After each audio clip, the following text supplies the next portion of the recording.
Hey y'all, I decided to go ahead and give these chopped salads a try that I keep seeing everyone posting and talking about. I just couldn't really understand how chopping everything so finely makes such a difference. Oddly enough, it does. Note to self, this chopper wasn't a good idea for the artichoke hearts. It just kind of made a mess. I went ahead and rinsed and drained the chickpeas and I added some salt and pepper to them. I like to season as I go, so that's why I didn't add any salt and pepper to my dressing. And I just add a little bit of the dressing to the chickpeas. I went ahead and added the artichoke hearts. That way they can kind of marinate together while I was getting the salad ready. Just use whatever additional season you like. I like to use a granulated garlic and the Flavor God's Zesty Italian.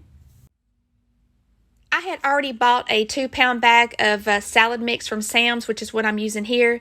And I got this little salad chopper from Amazon, and it makes quick work of chopping everything fine. And I went ahead and added some broccoli. This is kind of leaning toward Italian salad, but you can make whatever style you want, and of course it's not authentic at all.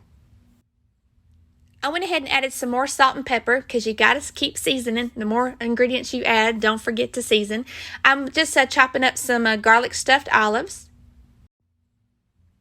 Of course, I thought the artichokes made a mess. I didn't know anything until I tried to chop up some rotisserie chicken sandwich meat.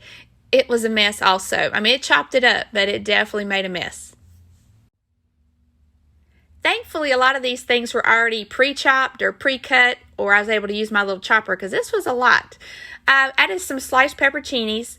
I prefer red onions, but all I had was white for salads especially. Diced it up in my little chopper. I added my chickpeas and the artichokes to the salad and gave it a quick mix. I didn't do any measurements. I just added some grated Parmesan and some grated mozzarella.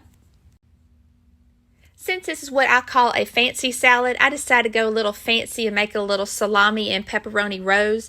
This works a lot better if you have a skinnier champagne glass, but to be honest, I was just too lazy to go look for it, so my rose is going to be a little bit more spread out than it's supposed to be. You definitely want to make a huge salad when you're doing this since you're using so many different ingredients. That way you can eat on it several days. That's a little pickled beet I added to my little rose there. Isn't it so cute? And I topped it off with more dressing, and I did season it a little extra off camera. It was absolutely delicious.